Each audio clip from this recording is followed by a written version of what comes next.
for Collins Republican National Chairman. Yeah. And I'm the South Carolina chairman, whom I'd only met over the phone, said, I'll support you. And because we'd become friends, and he'd asked me for some favors, and I've done what he needed to get done. Yeah. So, but his sort of mentor, and my mentors were 4 or 5 years older than us. Yeah. And so they cut a deal. They said, okay, the South Carolina chairman will support Karl. They already told me he said it for me.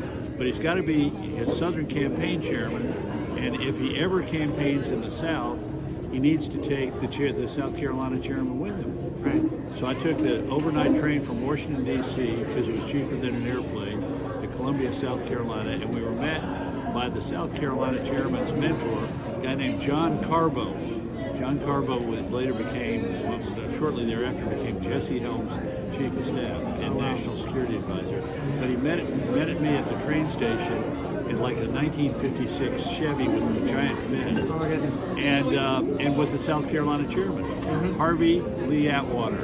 No way. And so Lee and I went to the airport, and on my Gulf Oil Company credit card, I rented a Ford Pinto, and for the next week we campaigned throughout the South. Yeah. And the first stop was Georgia Did you? to see Andi Poynter. Oh, that's awesome. And Atwater fell in love with her. He said, "Yeah, man, I think we need to spend another day here." I said, "No, man, we got to be in Gainesville, Florida by the." Yeah. So she's solid. She's going to support me. Oh, But Atwater said, "Well, she's really cute.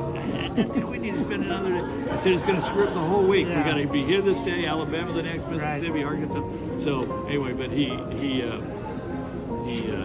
had a fascination with your. Man, she adored you at the times. Like when you and Bush were doing all the things, she was so proud of you and all this stuff.